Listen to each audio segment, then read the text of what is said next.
Buenos días a todos y a todas. Hoy tenemos el placer de tener con nosotros a Ana Julia Barnadas, que es presidenta de AME, la Asociación Montessori Española, que se fundó en 1973 y también es coordinadora de formación e innovación en el Colegio Montessori Palau de Girona, que es uno de los colegios, los centros educativos más importantes de España, según el ranking del mundo que hizo en el 2007. Buenos días, Ana. Gracias por estar con nosotros. Nos gustaría que nos explicases cómo llegaste a ser presidenta de la asociación de AME. Nosotros en los años 90, desde el Colegio Montessori Palau Girona, pues empezamos una transformación de la escuela. Era una escuela mixta, innovadora, de mentalidad abierta, con bastante proximidad con la naturaleza, mucho deporte, música, idiomas.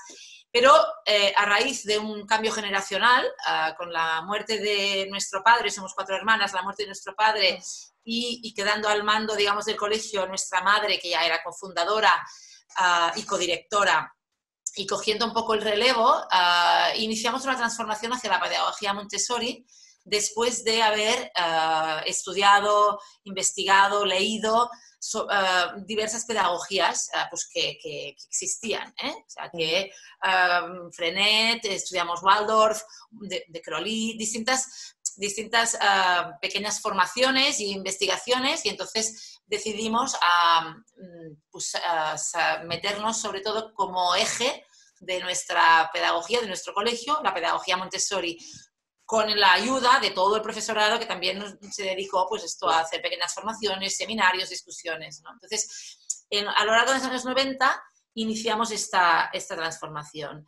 Y fue alrededor del 2010 aproximadamente que un grupo de una escuela familiar de Zaragoza, Montessori Zaragoza, juntamente con gente de Madrid, que ya formaba parte de la Asociación Montessori, que como bien has dicho se fundó en el 73, decidieron relanzar la asociación y formar una nueva junta, porque ya pues estaba detectando pues, que Montessori estaba pues, retomando fuerza, pues llamando el interés de muchas familias, etcétera. Entonces nos llamaron y por favor participad, ya que estáis pues implementando Montessori de una manera, o sea, que nos veían como artífices un poco de ahí en nuestro rinconcito en Girona, ¿no? de este relanzamiento de la pedagogía Montessori en España.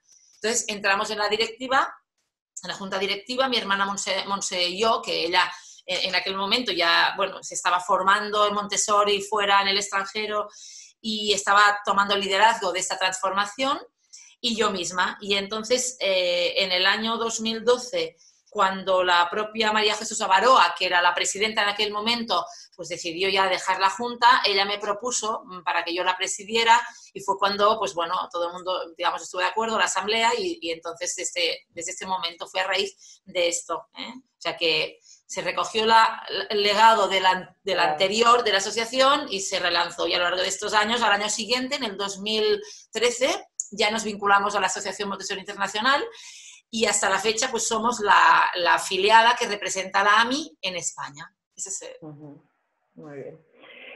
¿Qué beneficios tiene para un niño o una niña estudiar en un colegio Montessori en vez de un colegio tradicional, y qué progresos luego tiene a lo largo de su vida, más tarde en su vida? Claro, aquí podríamos hablar de beneficios, digamos, a largo plazo. Montessori es una formación para la vida. Y también podríamos hablar del día a día, ¿no? Entonces, como ya me preguntas a lo largo de sus vidas cuáles serán los beneficios que tendrán, pues iré de lo general a lo particular. Es decir, estos adultos que han estudiado en una escuela Montessori, y no es lo mismo haber estudiado en una escuela Montessori desde los 6 años o desde los 3 años, o incluso desde comunidad infantil antes, no es lo mismo, pero sí que diríamos que las competencias, las habilidades, ese carácter, esa forma de moldear la persona atendiendo a las necesidades psicológicas de cada etapa, dan como resultado, siempre, claro, evidentemente teniendo en cuenta que la familia es el principal educador de un niño y que la escuela es colaborador de la familia, pero sí que dan como resultado una formación de la persona, yo diría, he estado buscando, ¿no? Cuáles serían esas virtudes, pero yo casi me atrevería a decir que es como una autoestima, una confianza en las propias capacidades, acompañado de una prudencia y una templanza. Es decir, que de Montessori salen alumnos decididos, emprendedores, con iniciativa, con autonomía, pero también al mismo tiempo con prudencia, con templanza, con respeto para lo nuevo, digamos. Es decir, que personas, diríamos, puestas un poco en su sitio, ¿no? Con esa autoconfianza para emprender, para luchar, para resolver problemas, pero con un realismo, porque pensemos, y ahora me acerco ya al corto plazo, que son niños que conviven con el error. En las aulas el error está incorporado para crecer. En las aulas el niño está invitado a probar y nadie le va a juzgar.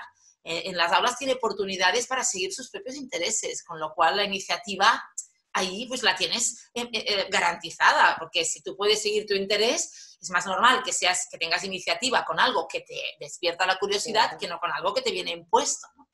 Después cada niño, el ritmo, es un niño que va aprendiendo según su ritmo de aprendizaje y no viene marcado con una presión, con lo cual esto permite que tenga una autoestima porque va teniendo pequeños éxitos y pequeños fracasos, pero están incorporados en el proceso de aprendizaje. Entonces, los niños a corto plazo también podemos hablar de que son niños autónomos, que normalmente son más capaces de resolver sus propios pequeños problemas porque está incorporado como un área de trabajo en el aula, por ejemplo, pues la vida práctica, pues por ejemplo, el desarrollo personal, por ejemplo, la gracia y la cortesía. Entonces, todo esto son herramientas básicas que te permiten a ti ser independiente del adulto, ser autónomo con un montón de habilidades y de acciones que otros niños, pues a la misma edad, pues a lo mejor no son capaces de hacer. Se te permite, se te da tiempo. O sea, en un aula Montessori, uno de los elementos importantes es el tiempo. El niño tiene tiempo de vestirse, tiene tiempo de ordenar, tiene tiempo de limpiar. Ahora, con el confinamiento y con el desconfinamiento, ¿no? O sea, la limpieza, el aseo en una aula Montessori ya forma parte. ¿Qué hemos hecho? Pues a lo mejor los colegios están cambiando el producto desinfectante, a lo mejor están enseñando a los niños, o sea, cada presentación, como ya debes saber, Lorena, en infantil, probablemente digo, porque eso es lo que más se conoce, pues hay las presentaciones, y las presentaciones empiezan en el estante, mejor dicho, empiezan cuando el adulto invita a un niño a descubrir una nueva presentación, una nueva actividad. Y eso, cuando el niño acepta, van juntos al estante donde encontrarán ese material. Y la actividad termina cuando ese trapito que se ha utilizado o ese material que se ha desgastado va a parar o se deposita en su recipiente y se repone en el estante uno nuevo para el niño que venga. Con lo cual, vale, es verdad, hay que incluso incrementar, pero no es de ahora que los niños en una aula deben de tener el entorno, la atención personal, la atención del entorno. Por lo tanto, bueno, son habilidades y son competencias que tú dirás, bueno, todo eso es muy doméstico. Ya, pero es que todo esto doméstico, aparentemente, que puede parecer, bueno, vale, se abrocho los zapatos, ya, pero es que está conectado con aprendizajes posteriores y con habilidades de la mano, que claro, sería muy largo de explicar ahora, ¿no? Teníamos una pregunta para más tarde, pero lo enlazo.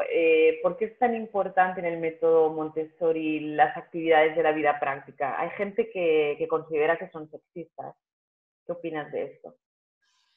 Yo diría que son totalmente contrasexistas, son totalmente igualitarias, porque en un aula Montessori todas esas actividades se presentan indistintamente a niños que a niñas y atraen por igual a niños o a niñas, cualquiera que haya estado en una aula. Hay ese tópico, por eso lo quería que nos lo aclararas. Claro, o sea, en un aula, desde comunidad infantil, hay una presentación preciosa, arreglar flores, arreglar ramos, pues desde comunidad infantil hasta el aula hasta los 3 a 6 años, ¿no? Que casa de niños, está la presentación de arreglar flores, de limpiar una mesa, de limpiar trapos que hayan servido, de barrer. Entonces, todo esto atrae tanto a niños como a niñas. que se lo pregunten a cualquiera guía AMI de 3 a 6 y te lo sabrá decir, es igualitaria, absolutamente igualitaria. Lo dejamos claro, así lo dejamos claro para aquella gente que tiene ese tópico. Hay algunas personas actualmente que han investigado sobre la condición o la educación Montessori, en tanto que educación igualitaria de verdad. O sea, que esto hay algún artículo, alguna persona experta que ha cogido a María Montessori como personaje pues, de su época, feminista, defensora de la igualdad de género, y uno de los aspectos es justamente el haber incorporado el área de vida práctica al currículum. Entonces, si la metodología, la pedagogía Montessori tiene tantos beneficios, ¿por qué no se aplica en las escuelas públicas? Bueno, en muchos países están las escuelas públicas Montessori. Sí, en muchos países sí, pero por ejemplo, concretamente en España o en Italia, de lo que conozco... Bueno, claro, en España hay que considerar que cuando María Montessori, allí en los años, en el 1914, 15, 16, que fue cuando hubo más escuelas Montessori en España, si no recuerdo mal, más o menos creo que te estoy diciendo la información bastante correcta, que se alcanzó un número importante de escuelas Montessori. Concretamente, pues yo sé que en Cataluña hubo una gran cantidad de escuelas Montessori y también de otras pedagogías que buscaban, pues esto, ¿no? La pedagogía activa, centrada en el niño, en un entorno tranquilo, libre, sin la presión del contenido, más enfocada a competencias que no pues a cantidades ingentes de contenidos y de memorización. En ese momento, claro, se truncó esto pues por temas políticos y temas varios, ¿no? Y se truncó. Pero probablemente, si, tal como sucedió, por ejemplo, en Estados Unidos, eso no se hubiera truncado y Montessori hubiera ido creciendo, creciendo, creciendo, probablemente hoy tendríamos mucho Montessori en escuelas públicas. Porque, por ejemplo, en Estados Unidos hay mucho Montessori en escuelas públicas. O sea, que esto ha sido un tema de darle tiempo, porque ahora mismo ya empieza a haber en España guías Montessori que trabajan en escuelas públicas y que van incorporando. Pero claro, no pueden incorporarlo de forma, digamos, contundente y pura porque falta muchísima formación y esto es caro, porque falta preparar los ambientes, que esto es muy caro, y falta pues una determinación y una decisión. Pero en cambio los valores que hay detrás de Montessori, si tú repasas las leyes educativas, irás viendo que ya van entrando. Es decir, no te digo que la única manera de hacer esto es aplicando Montessori, pero te digo que sigas los intereses del niño, que sigas el ritmo de aprendizaje del niño, te digo que te centres en el niño, te digo que no te centres en la memorística. Entonces, yo me pregunto a veces, ¿y esto cómo lo hago si no tengo, por ejemplo, un entorno Montessori y unas guías formadas Montessori? No sé qué otra pedagogía te puede responder. Por tanto, yo diría, por un lado, tenemos el argumento de que se truncó esa implementación que estaba tan bien encaminada, ¿no? en esa época, principios del siglo XX, que no se hubiera truncado, que hubiera seguido, probablemente tendríamos más Montessori del que tenemos, porque hubo grupos de profesoras que se estaban formando, que se fueron a formar a Roma, curso Montessori en Barcelona. Las primeras presidentas de la Asociación Montessori Española habían sido alumnas de María Montessori, tenían los cursos de formación. Entonces, el primer argumento es es que aquello se derrumbó y después, claro, hubo que volver a levantarlo y tal. Y prueba de ello es que hay países en los que este crecimiento se fue realizando y tienen Montessori en el sistema público. Pero además en Europa también hay algunos países que, entre otras cosas, es que no hay privadas. Entonces, las Montessori que hay son públicas. Por tanto, esto es... Nos falta todavía ese paso en también algunos países. También habrá que ver los líderes políticos educativos qué nivel de interés muestran por la pedagogía. De momento, las universidades españolas están empezando a mostrar interés por la pedagogía Montessori, universidades públicas y privadas, pues entonces ya veremos si de las universidades todo esto va también traspasándose a los planes educativos de educación, porque de momento las universidades muestran interés en proponer másteres y cursos de formación Montessori. Sí. Que esto ya es un paso importante, pero de ahí luego esto puede trasvasar a la formación universitaria reglada, digamos, universitaria de pedagogía y de educación. Habrá que ir viendo, ¿eh? Yo siempre soy optimista. Sí, hay que ser optimista y esperanzador, ya veremos. A ver, en las aulas Montessori se dividen por planos de desarrollo, ¿no? Por ejemplo, conviven niños de diferentes edades, 3, 6, 6, 12. ¿Nos podéis explicar qué beneficios comporta, o sea, por qué se ha desarrollado así? ¿Y crees que esto puede ralentizar, por ejemplo, a los alumnos más mayores? En la mezcla de edades. Sí. Sí, esa pregunta, correcto, vale. Claro, a ver, te lo enlazaré con otra idea, porque me da la impresión que si te hablo de los ambientes preparados y del diseño de las aulas y después voy a la mezcla, no mezcla de edades, sino edades juntas, creo que se entenderá mejor, ¿no? Vale.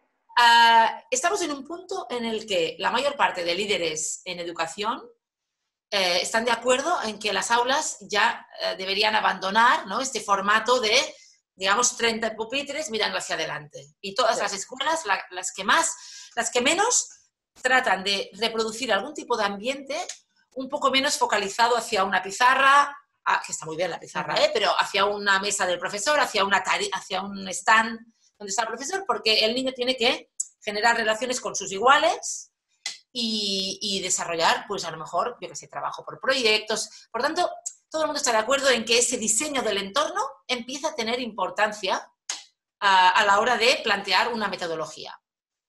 Vamos muy bien.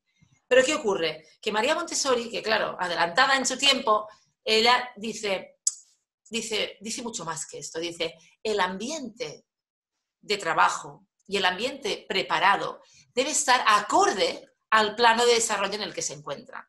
Por tanto, no es lo mismo un ambiente preparado para un niño de 3 a 6 años, de 0 a 6, y subplano 0-3, subplano 3 a 6, porque tenemos que ver cómo es su cerebro, cómo es su movimiento, cuáles son sus necesidades, ¿no? Por ejemplo, en 0-3 hay una necesidad de movimiento, diríamos, de una psicomotricidad más gruesa. De 3 a 6, en cambio, estamos digamos, refinando los sentidos. La necesidad de movimiento es distinta, pues el entorno de trabajo debe ser distinto. Y claro que es importante el diseño, tal como se está diciendo hoy en día, claro que es importante que los niños se relacionen con iguales, etcétera, pero esto es distinto en función del plano de desarrollo. Por ejemplo, de 0 a 6 años, el niño está formando su personalidad, su carácter, su temperamento. La primera necesidad que tiene es independizarse del adulto. Entonces, el ambiente de trabajo, el ambiente del aula va a tener que permitir ese desarrollo de su yo, garantizándole que la interrelación con los adultos, con los compañeros iguales, sea respetuosa y que le permita trabajar consigo mismo, con unos materiales, y el trabajo le va a producir en él un efecto distinto de lo que hará en la etapa de primaria, donde su primera necesidad ya no es la independencia del adulto, porque la independencia del adulto ya la ha superado, es un niño que ya sabe ir al baño, ya sabe lavarse las manos, sabe vestirse, sino que lo que se necesita en ese momento es a lo mejor pues un contacto con los iguales. Por tanto, este ambiente de trabajo a lo mejor tendrá que ser unas mesas más grandes donde se reúnan 5 o 6 niños. Hemos dicho que no estamos con unos pupitres mirando hacia adelante, pero no es lo mismo 0-6, donde es el desarrollo del yo, o 6-12, donde hay una mente razonadora, una necesidad de contacto con los iguales, los adultos pasan a un segundo plano, y necesitamos trabajar pues, con unos iguales, ¿no? Y en secundaria, en adolescentes, pues tendrá que responder a las necesidades del adolescente, de ese tercer plano de desarrollo. Los niños están juntos, de edades, pero del mismo plano de desarrollo. Y entras en el aula, diríamos, cuando eres el pequeño, por tanto, los mayores, los medianos y los mayores modelan y tú puedes mirarte en ellos para ver qué juego se juega en esta aula, ¿no?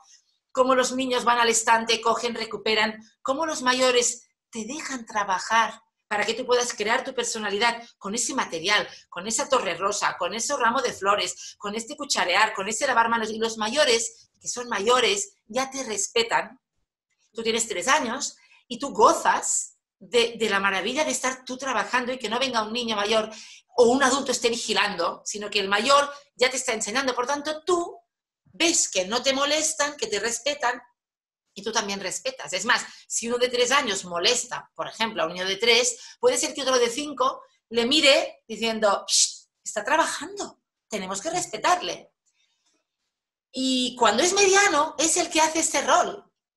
Con lo cual, el nivel de madurez ya es que va avanzando. No es que el de 4, mira, todos estamos al ritmo de los de P3, porque el rol del que tiene 4 añitos ya es distinto, y el de 5 ya no solamente está ayudando y modelando a sus pequeños, sino que además incluso es capaz de ver que la esponjita no está húmeda y que por tanto hay que humedecerla, o que hay que inclusive, pues no sé, cambiar un agua, o que se ha quedado un trapo mojado donde debería estar seco, con lo cual, claro, ese rol va cambiando. Los de 5 atienden a los de 4 y a los de 3. Y lo mismo sucede cuando entras en el aula, pues de primaria, ¿no? De 6 a 12. Los de 6 van allí, que eran los jefes, digamos, y ahora están aprendiendo, viendo que, claro, la organización del aula es distinta, las condiciones de trabajo también, el rol del adulto también. Cuando ya pasa al segundo nivel, el rol es distinto porque él participa más del entorno, está dando presentaciones, no te lo he comentado, pero claro, un niño de 5 años puede dar una presentación a uno de 3 o uno de 4, porque si tú dominas un tema, se lo dice la pedagogía clásica, ¿no? Es decir, a la que tú eres capaz de explicar una cosa a otro, lo que estás haciendo es consolidarlo. Con lo cual, al revés, estos niños van consolidando aprendizajes, pudiendo mirarse siempre con uno de arriba. El contenido de un aula de 3 a 6 no se lo acaba, porque los contenidos de primaria están metidos en el aula de infantil, una gran parte de contenidos, con lo cual el niño puede seguir y además está consolidando cuando enseña a otros pequeños. Y va al aula de primaria, hay materiales y hay propuestas que le recuerdan a lo que están haciendo en infantil, las retoma y, o sea, nunca tiene un techo, ¿eh? En Montessori, en el aula, siempre te da oportunidades para ir más allá y hasta el infinito, ¿no? Qué bonito. A ver, uno de los lemas de María Montessori es ayúdame a hacerlo por mí mismo, ¿no? Entonces nos preguntamos cuánto autónomo tiene que ser un niño. Y te queremos poner, por ejemplo, 2 ejemplos. Imagínate un niño de 3 años que quiere hacerlo solo, todo constantemente, sin escuchar a sus padres. O sea, quiere hacerlo, incluso no se deja explicar, ¿no? O un niño que siempre quiere elegir el cómo vestirse. ¿Cómo debemos comportarnos? O sea, son 2 preguntas en una. ¿Cuánto autónomo tiene que ser un niño? Y ante estas situaciones, ¿cómo nos debemos comportar los padres? Claro, el niño lleva, bueno, este lema de María Montessori, ayúdame a hacerlo por mí mismo, entendamos que es el lema de 0-6. El niño de 6-12 tiene otros lemas. Vale. Que es ayúdame a pensarlo, a comprenderlo por mí mismo, porque es una etapa mucho más intelectual. O sea que esa frase a veces se generaliza, pero se refiere sobre todo a 0-6. No, está bien que lo aclares, porque así... claro, es ayúdame a pensar por mí mismo, sería, porque es una mente razonadora, imaginación, asociación de ideas, memoria, etc. Pero centrados en el 0-6, que me haces la pregunta y que tiene, yo creo que responde también a decir, oye, ¿y los padres cómo tienen que trampear tanto deseo, no? Claro, el ayúdame por hacerlo por mí mismo nos está diciendo en 0-6 es muéstrame cómo hacerlo y dame oportunidades para que yo pueda hacerlo. No es que el niño va desbocado probando las cosas. Justamente eso que te he dicho de la prudencia al principio, del legado del niño, esa prudencia y este temple, el niño lo que aprende es que un líder, que es un maestro, que son los padres, que un líder es alguien que te ayuda a ponerte en contacto y te facilita las interrelaciones entre tú y el ambiente. El niño de 0 a 6 años lo que viene es a ver de qué va todo esto del mundo, cómo hay que hacer para lavarse las manos, cómo hay que hacer para ir al lavabo, cómo hay que hacer para servirse el agua. Entonces, el adulto debe servirse de esta energía natural que tiene el niño y darle oportunidades, evidentemente, para experimentar. Claro que sí, hay momentos en que puede experimentar y hay materiales para ello, preciosos, didácticos y con dobles y triples finalidades en términos de desarrollo. Pero el adulto lo que debe hacer es liderar este interés que tiene el niño, generándole atención, y el niño enseguida, no es como en 0-3, por ejemplo, que el niño no puede, no puede, porque no tiene todavía la capacidad de autocontrol para decir, bueno, quiere tocar, ¿no? Decimos en 0,3 lo hacemos juntos. En 3 a 6 te enseño cómo hacerlo y luego tú lo haces. Siempre diferenciamos un poco esto. En 0,3, venga, vamos a probar. Y la guía, el adulto, tiene que, hacemos el zumo de naranja, es que toco. Pero en 3,6 el niño ya ha desarrollado esta capacidad y le puede, el intelecto, tiene tal interés en aprenderlo, que si tú lideras este interés, el niño sabe bajar las manos, sabe inclusive ponerlas atrás si ve que el adulto lo hace, o aquí o abajo, y está mirando para que tú le muestres.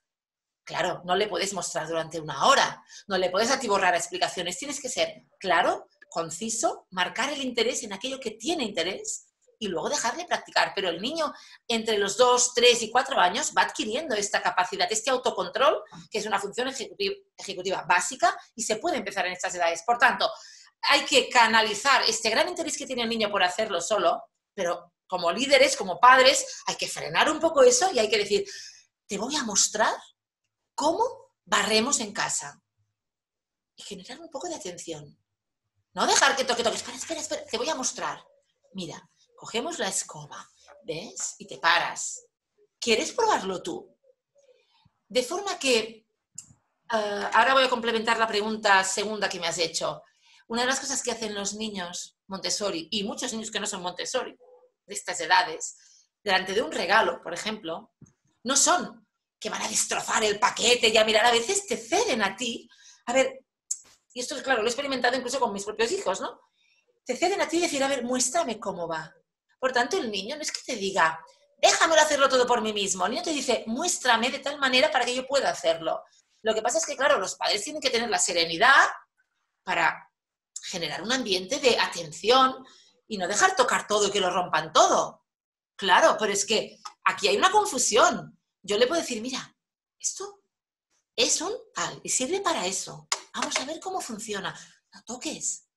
Estás enseñando. Y el niño, atraído por el interés y la curiosidad, podrá empezar a autorregularse, a autocontrolarse. Y, pero claro, luego el adulto que se espabile y que le muestre cómo y le prepare para que luego lo pueda practicar, que eso es lo que te dan en los cursos de formación. Porque preparas un material, aunque sea de cristal, es igual. Pero tú le dices, no, es que esto es de cristal y se rompe, es muy delicado. Pero tú le muestras y luego le dejas que practique.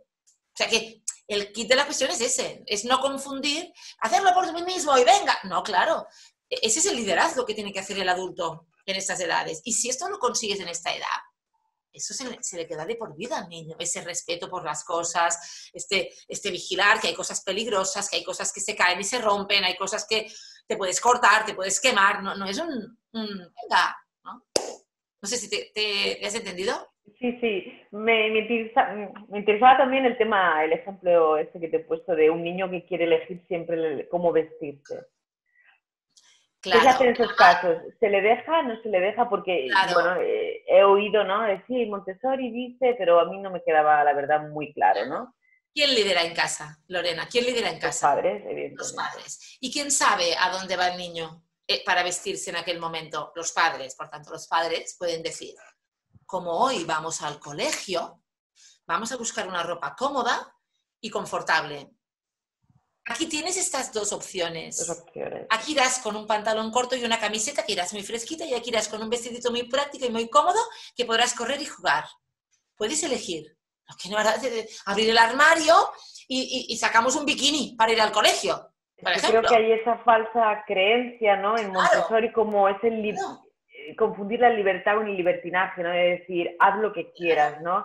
Claro, por eso quería incidir, porque, bueno, comentarios de seguidores y yo personalmente también he escuchado mucho eso de, no, que se vista como quiera, pues un zapato de un color, un zapato de otro, porque es la libertad y Montessori. Entonces, bueno, luego hay que quitar eso sobre el nombre Montessori, cómo se usa. Sí, no, claro, yo te podría contar, pero... Entonces quería aclararlo. Pues, para el colegio, porque es que si no te puedes correr el riesgo, pues que te venga el niño al colegio vestido, pues yo qué sé, ya no quiero decir como un marinero, para no decir como una princesa. También unos límites. Hay que marcar unos límites. O como iría, pues a lo mejor, pues yo qué sé, no sé, a un acontecimiento familiar, no sé, a una boda, digamos, ¿no? A ver, hay expertos, educadores e incluso pedagogías, ¿no? Y también en los países nórdicos, que dicen que un niño no tiene que aprender a escribir antes de los 7 años, a diferencia que en Montessori, ¿no? Que la lectoescritura se inicia antes. Y dice que el periodo sensible, según Montessori, para aprender a leer es anterior, ¿no? A estos años. ¿Qué opinas? Claro, no podemos hablar de a qué edad exactamente hay que aprender a leer. Evidentemente. Lo que sí que podemos saber, y esto está investigado y está comprobado, desde que María Montessori, pues hace más de 100 años ya lo implementó y lo llevó a las aulas, y además eran aulas muy observadas, donde se metían y sacaban materiales, donde se cambiaban las condiciones para ir observando. Y claro, ella cuando definió los 4 planos de desarrollo, ya comentó que de 0 a 6 es la mente absorbente. Y dentro de ese plano de desarrollo de 0 a 6 años, no solamente observó que era una mente absorbente, que es decir, que el niño aprende sin esfuerzo, porque absorbe del entorno indiscriminadamente pues, aquello que tiene, sino que además identificó unos periodos sensitivos de especial sensibilidad para determinados aprendizajes. Es decir, un periodo sensitivo donde el niño necesita moverse, donde el niño necesita orden, donde el niño hace una explosión del lenguaje. Esa edad alrededor de los 2 años, donde el niño explota y tiene un interés por el lenguaje, que los papás te llaman y te dicen, es que no calla, y tú dices, no, ya callará, es que está en el periodo sensitivo de explosión del lenguaje, que tiene muchísimo interés por los sonidos. Ya cuando empieza a balbucear y empieza a hacer pruebas de sonido, eso termina con las primeras palabras, y luego ya de la primera, muy rápidamente, va adoptando vocabulario que está escuchando. Eso lo observó María Montessori y lo observa cualquier persona que tenga hijos en casa, ¿no? Y que claro que hay diferencias, pero María Montessori lo que constata es hay que aprovechar los momentos de especial predisposición para los aprendizajes para ofrecerle, en función de cada niño, ofrecerle actividades de desarrollo específicas que le den respuesta a esa necesidad, porque ese niño que habla como una y habla y que canta y que está con 2, 3 años, que necesita hablar y que le interesan las palabras, tienes que darle palabras. No puedes decir, no, que ahora tenemos que pintar, porque pintar también es otro lenguaje y también le tienes que ofrecer que pinte, pero es que la palabra, el lenguaje, le ha estado acompañando desde que estaba en el vientre de la madre, y en ese momento su cerebro y su aparato fonético ya se está preparando, y la prueba de ello es que habla, y le interesa que le hablen y te mira las palabras. Incluso hay niños que escriben sin escribir, con lo cual ella lo que hizo fue simplemente ofrecer actividades en base a las necesidades que vienen de dentro, naturales. Y entonces cuando tú les empiezas a presentar los sonidos, los juegos de los sonidos, los niños se enganchan a jugar a los juegos de los sonidos y los hacen en casa, se los hacen a sus padres, y tú esto lo ves, la guía dice, ahora es el momento de poner las letras de papel de lija, y ahora es el momento del alfabeto móvil. Un niño no necesita tener la capacidad de motricidad fina de la pinza para poder a nivel intelectual escribir. Con el alfabeto móvil, que tienes un uso de la pinza, pero no tan sofisticado como con el lápiz, con el trazo, escriben frases. Yo he visto escritas muchísimas veces palabras y frases en el suelo hechas con el alfabeto móvil, que significa que estos niños lo desean. Todo lo que hacen los niños en el aula de 3 a 6 lo hacen porque quieren. Esa es la prueba principal de que sería absurdo no aprovechar este momento, como también sería absurdo obligar al niño a que lea antes de los 6 años. Los supuestos también no son buenos, hay que adaptarse al niño, hay que observarlo, sí. Claro, en cambio, en el segundo plano de desarrollo, a partir de los 5 años, 5 años y medio, 6 años y hasta los 12, dejamos poco a poco atrás esa mente absorbente, esa capacidad de aprender sin esfuerzo, sin espíritu crítico y sin capacidad pues de decir ahora descanso y ahora aprendo, porque están aprendiendo en la playa, cuando los papás están hablando de cosas que no tocan, están aprendiendo, están absorbiendo, por decir algo. El niño de primaria, el niño de etapa 6-12, aprende con esfuerzo. Con lo cual, si no hemos aprovechado este primer plano de desarrollo para entrar todo esto, que el niño lo estaba pidiendo, qué pena que tenga que hacerlo la letra con sangre entra, por decirlo así. todo esto que tienes ganado. Si te plantas en primaria, habiendo aprovechado la fuerza que te ha dado la naturaleza y el interés que te ha dado la naturaleza por la lengua, por la escritura y por la lectura, por la palabra, lo has aprovechado, después tus aprendizajes ya podrán ir a lo que le es propio a esta etapa, es al porqué de las cosas. A imaginar un mundo de hielo, a imaginar un mundo sin coches, a imaginar cómo se debe vivir en el desierto y qué calor debe hacer en el desierto. Esto es de primaria. En infantil es, digamos, el aquí, el ahora, el ser humano, el yo, mi familia, la palabra. No sé si te queda clara la... Sí. Qué pena desaprovechar esto y luego pasarlo todo. Claro que le quedarán aprendizajes, claro que le quedará consolidación. Claro que es muy bueno que el niño entienda que tiene que ir aprendiendo un currículum y que esto es razonable y que hay que utilizar la razón para que entienda, pues que a lo mejor una cosa no le gusta tanto como otra, pero hombre, de los 0 a los 6, todo esto viene regalado. Entonces... A ver, tenemos aquí una pregunta que es, a mí personalmente me interesa mucho. ¿Crees que el método Montessori es conocido más como una marca o un sello distintivo que como una metodología? Es decir, ¿existe intrusismo, por así decirlo, del nombre Montessori, ¿no? De cómo se usa, por ejemplo, en escuelas, libros, juguetes, etcétera? A ver, para nosotros esto, claro, como lo que hemos hecho ha sido formarnos muchísimo, largas horas, prácticas, observaciones, trabajo en el día a día, o sea, tanto los que estamos en la asociación liderando un poco como yo en mi trabajo en el colegio, bueno, a mí sí estamos muy sorprendidos, ¿no? De que te lleguen peticiones, como digo, a la asociación, a que demos un ok a determinados materiales, a ambientes que quieren crear, y es una de las cosas que nos lleva tiempo, ¿no? Hablar con esas personas que nos piden a veces que pongamos el sello de la asociación, ¿no? El visto bueno, y que pondrán lo que haga falta para que esto tenga el visto bueno, y nosotros les decimos que esto es complicadísimo, porque realmente si las condiciones de lo que están haciendo o el producto final o el servicio que ofrecen no es ni educativo ni está alineado, sino que simplemente lo que quieres es a lo mejor recrear algo de que tú más o menos interpretas de Montessori,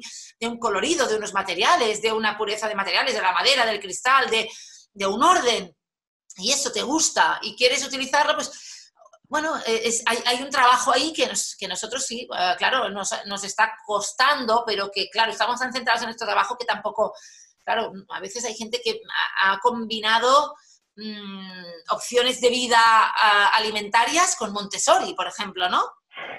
Por no decir nombres, opciones de vida alimentarias, opciones de cómo subir a tu hijo, cómo educarlo, cómo llevar tu lactancia materna. O sea, unas combinaciones que para nada tienen que ver en los más de 30 libros, alrededor de 30 libros que tiene escritos María Montessori, ¿no? Pero decir que es más eso que un currículum o que una metodología, eso sí que no. Porque no, al contrario... Perdona que te interrumpa, quizá a lo mejor no me he explicado más, sino yo quería saber si se conoce más por este intrusismo o por realmente lo que es la pedagogía. Hombre, a ver, en nuestro entorno, desde luego, por la pedagogía. Vale.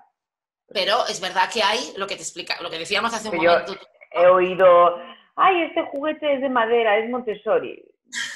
No, hay una creencia, por ese intrusismo que hablábamos, ¿no? Una creencia errónea y que se usa y se mezclan muchas cosas, como tú decías, que no van acorde con la metodología. Es más un marketing, por eso, ¿no? Que se está usando el nombre de Montessori incorrectamente. Sí, pero ya te he dicho que yo era muy optimista y me gusta siempre rescatar todo lo que puedo, ¿no? De las cosas. Por tanto, si alguien dice, este juguete es de madera, por tanto es Montessori, y yo estoy a su lado y diré, mira, este juguete es de madera y al igual que Montessori, resalta o favorece que el niño tenga contacto con materiales naturales. No es Montessori, pero sí que es verdad que tiene esto, es decir, que en lugar de haber hecho un juguete de plástico indestructible, ha hecho un material más noble, más natural, etcétera. Por lo tanto, bueno, siempre, seguramente que puede ser que tenga alguna ventaja en función de cómo sea el juguete, cuál sea el diseño y la finalidad, ¿no?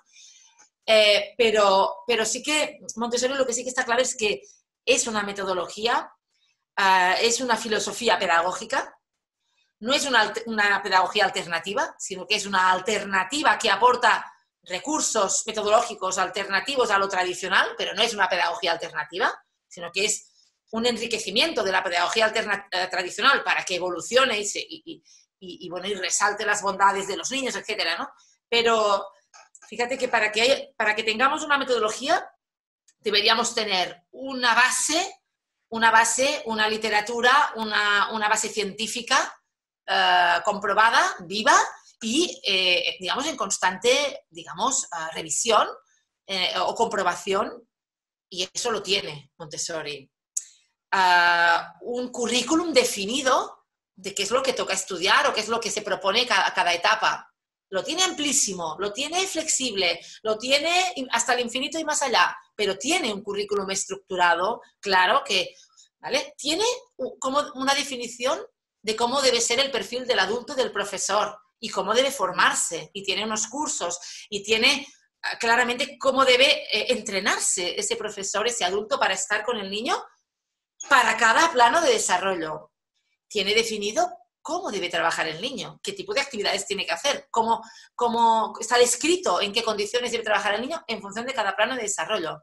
Y tiene finalmente cómo es el diseño del aula, cómo es el entorno de aprendizaje. O sea, cumple los requisitos que debe tener. Yo más bien diría que otras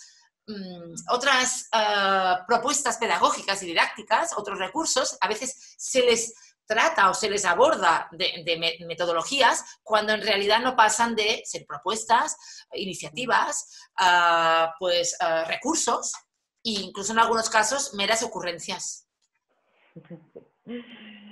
A ver, ¿crees que todos los padres que llevan a sus hijos a un colegio Montessori luego aplican esa, yo pienso que es también una filosofía de vida, ¿no? Esa filosofía de vida en casa?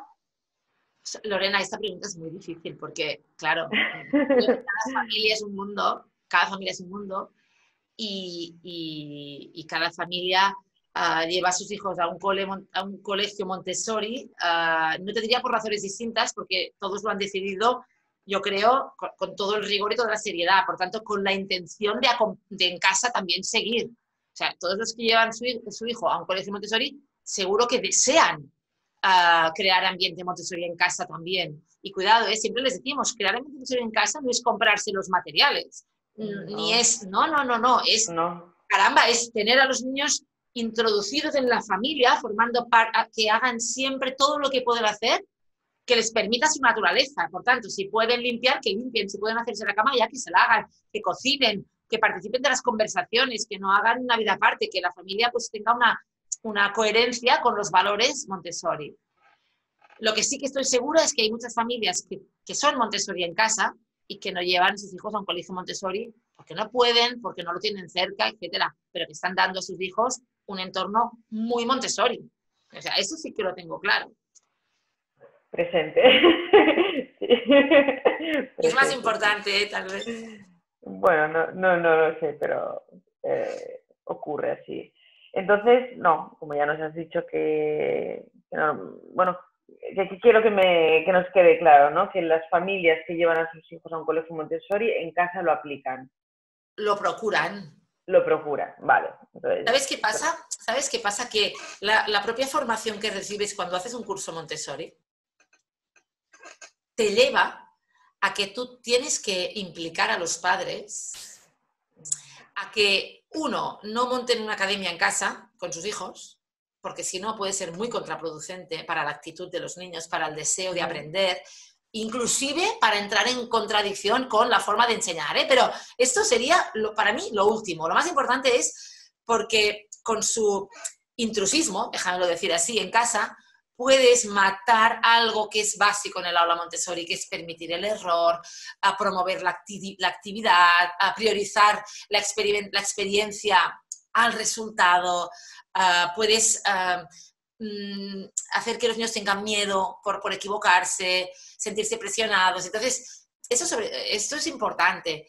Y cuando haces el curso Montessori, sabes que debes involucrar a los padres a que, al revés, a que promuevan sobre todo la vida práctica en casa y la responsabilidad con... Era una de las preguntas de decir, bueno, cuánto de lo que viene aprendido, ¿no?, en las aulas luego viene desaprendido, ¿no?, por responsabilidad de los padres, ¿no? Entonces es importante también la formación de los padres, como decías.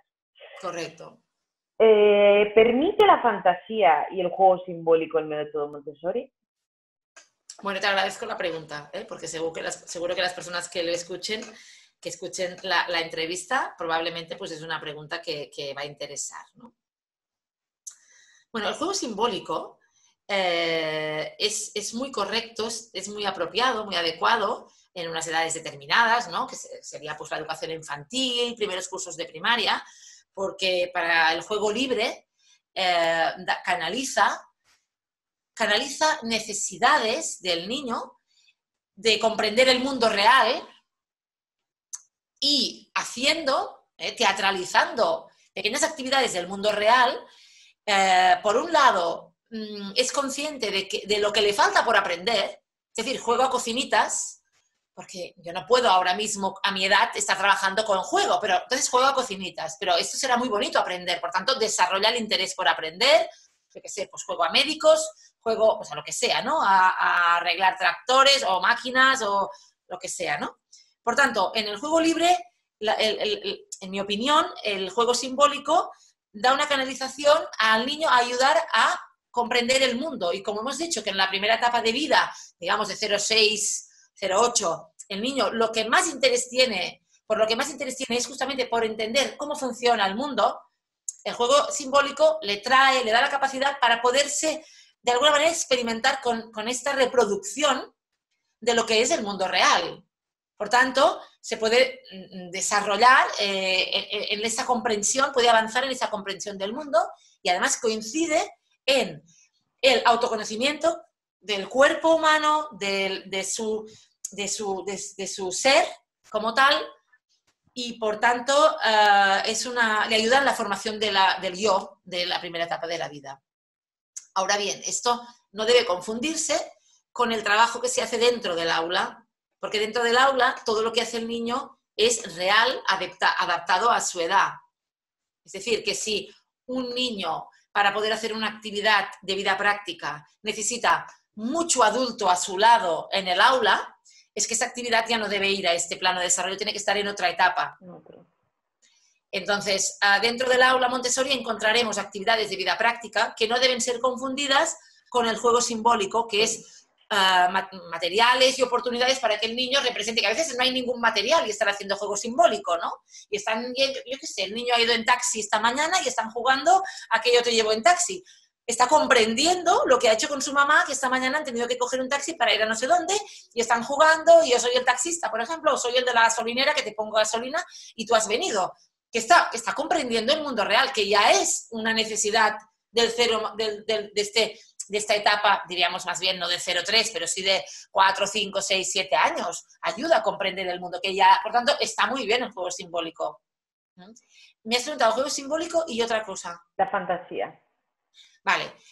La fantasía es otra pregunta bien distinta, entiendo yo, del juego simbólico, aunque es verdad que el juego simbólico puede promover la fantasía, ¿no? Porque estamos haciendo ver que somos. Pero la fantasía, tal como la entendemos nosotros desde Montessori, sería en el segundo plano de desarrollo, donde el punto fuerte de la inteligencia el punto fuerte del individuo es la inteligencia, la razón, el razonamiento, la imaginación y la memoria,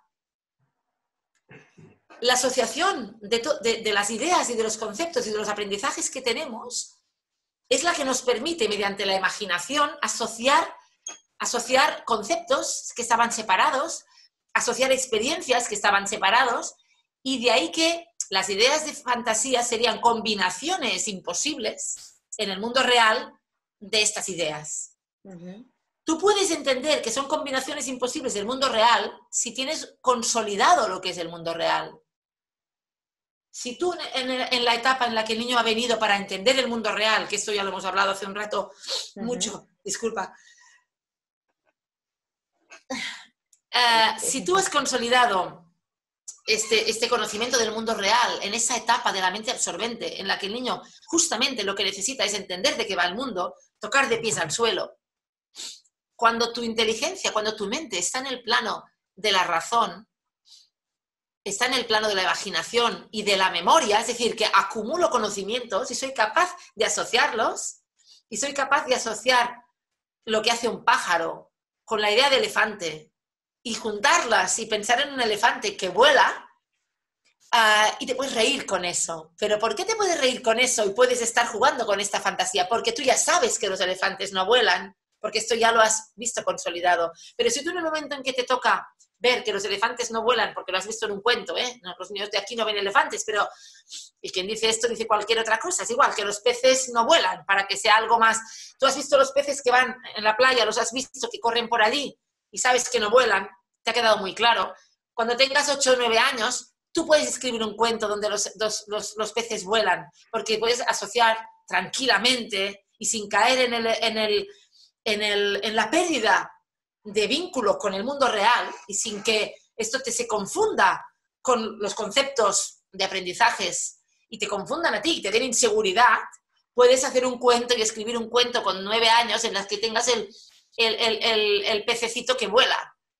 Y te puedes reír pensando en pues 1000 cosas que hay en los cuentos de fantasía. Y puedes crear esa fantasía, pero hay que entender que esa fantasía, si la colocas cuando estás en la mente absorbente, lo que hace es confundir a un niño que no viene de serie, entre comillas, permíteme la expresión, no viene predispuesto a interpretar esa fantasía. Si un adulto le muestra un cuento de fantasía en una edad en la que el niño viene a conocer el mundo real, lo que hace es distorsionar los aprendizajes del niño. Estamos en una mente absorbente. Entonces, el único que se lo puede pasar bien y entender la historia fantástica es el adulto, porque el niño le estás desconcertando totalmente. Eso toca a otra edad. Te la tienes que guardar para 3 cosas. Para los Reyes Magos, para no sé qué, y ya está. Por eso siempre decimos, y aquí hago ya mi cuña de publicidad, que cuando un padre, cuando un papá o una mamá, su hijo a los 6, 7 años les dice, claro que los padres son los reyes, que no sé qué, que el ratoncito Pérez, hombre y tal, el padre tiene que darle 4 besos y 7 abrazos y decir, bienvenido a la mente razonadora. Y no montar el circo en casa para aguantar aquí y mantener el niño en un plano de desarrollo que no toca. Lo que queremos son niños que maduren. Y lo que tenemos demasiado son niños con 8, 9, 10 años que no tocan de pies al suelo, porque a lo mejor cuando ellos están asomando al realismo, a tocar de pies al suelo, los adultos, no, tú todavía eres un niño infantil, todavía eres un bebé. O sea, vamos, nosotros somos contrarios a que se quiera alargar esas fantasías, que son las pocas fantasías permitidas, digamos, de la edad infantil, porque, a ver, es una tradición, es una cosa bonita y además que tampoco no hace falta alimentarla de una forma que el niño te pueda ver después con una decepción, un trauma cuando lo supo. Bueno, esas cosas. Bueno, para ir terminando, Ana, nos quedan un par de preguntas. Sí. Nos quedan 2 preguntas. En educación está muy difundida, ¿no?, la creencia de que el método Montessori es aprender jugando. ¿Cuánto de cierto hay en esta creencia? Es que el niño... No, es que lo que sí que aporta Montessori es que hay que aprender no tiene que ser desagradable, no tiene que el esfuerzo debe venir de dentro, fruto de una necesidad por aprender más, y que el niño tiene que engancharse a los aprendizajes. Entonces alguien ha dicho de aprender jugando, pero no. Lo que pasa es que han unido los adultos que tienen mucha imaginación, y es normal, han unido el hecho de que el aula es bonita, que hay materiales estéticos y que atraen a los niños, lo ha relacionado con que los juguetes supuestamente atraen a los niños y ha hecho la asociación, pero los niños en el colegio dicen que vienen a trabajar desde bien pequeños. ¿Qué trabajo vas a hacer esta mañana? Al contrario, lo que pasa es que trabajar... ¿A ti te gusta tu trabajo, Lorena? Ay, a mí me apasiona. A mí no me gusta nada, ya lo ves, ¿no? O sea, a mí también. Entonces, es que tú juegas o trabajas. Bueno, hace falta realmente estar pensando Definirse. que esa sociedad que ha cogido el trabajo y lo ha puesto como el trabajo es lo malo, lo duro, lo desagradable, y el ocio, en cambio, es... queremos que los niños suban así, entonces, ¿por qué no creamos un entorno de aprendizaje donde los niños disfruten por aprender y les quitamos la presión del resultado, que seguro que será mejor? Ese es otro legado. Un niño Sí, bueno. Montessori normalmente no estudia por las notas. Las notas ya sabe que vendrán. Entonces, ahí ya te he dicho que podía hablar mucho, pero son y 10. Y la No, sí, última, la última era si es compatible el método Montessori con las nuevas tecnologías. por ejemplo, en los guías Montessori, en la mayor parte de escuelas que ya tienen la pedagogía Montessori bastante implantada, se sirven de programas informáticos para poderse planificar las presentaciones y hacer mejor el seguimiento. Y ahí hay, vamos, nosotros por ejemplo tenemos nuestro programa, pero hay algunos que están incluso difundidos y comercializados para poder, digamos, bueno, hacer un mando de cuándo presento qué, la temporización y la planificación por descontado, ¿no? Pero de 0 a 6 años, y además es que hay un artículo de María Montessori en la que habla en su época de todo lo que era la tecnología en las aulas y previene de que no debemos poner la tecnología en el centro. Es precioso porque, claro, no había tanta tecnología y yo lo recuperé hace poco y no tiene pérdida porque habla de cuidado con la tecnología, que no la confundamos con el objeto de estudio y la base de todo. Entonces, diríamos que de 0 a 6 años seguiríamos tecnologías y pantallas cero en las aulas, excepto en un periodo de confinamiento en el que la pantalla te pueda servir, por ejemplo, para mantener el vínculo con la maestra y que la guía te pueda dar alguna opción, que haya, pues que el niño escuche la voz, porque claro, en esa situación de confinamiento los niños no pueden perder todo el vínculo con los adultos que les van a recoger ahora, les van a atender, ¿no? Y ahí puede haber, pues cada guía habrá pensado, explico un cuento, presento alguna cosa, le invito a que haga cosas con sus papás, pero si no, cero pantallas, cero. Y en el periodo de mente razonadora, por tanto, de los 6, 7 a los 12, ya como una herramienta más, podría llegar a presentarse pues lo que sería pues programas de ordenador básicos para búsqueda de información, para mecanografía, para yo qué sé, pues para hacer una foto, para subir una foto, para editar textos, para corregir textos, como una herramienta más. Pero claro, en Montessori tú no tienes, si tienes 30 alumnos, no tienes, de nada tienes 30, de nada. De todo tienes 1 o 2 y los niños van rodando. Por tanto, de ordenadores tampoco tendrías 30, tendrías 1 o 2 para un determinado uso con un programa tecnológico y ya está. Sí. Pues nada, hasta aquí la entrevista. Muchísimas gracias. Ha sido un placer, al menos personalmente, y espero que también para nuestros Lo mismo lectores, digo, que nos Lorena. hayas aclarado muchas ideas. Y si quieres decir algo, te dejamos pregunta abierta por si quieres, no sé, hacer alguna reflexión o quedarnos aquí como tú quieras. No, yo simplemente cerraría agradeciendo a ver, y a ti, Lorena, las preguntas. Ha sido muy agradable charlar contigo, de verdad, y que estamos a vuestra disposición para cualquier cosa, ¿eh? Ha sido un placer, de verdad. Pues muchísimas gracias, Ana. Gracias Hasta a la ti y próxima. hasta la próxima.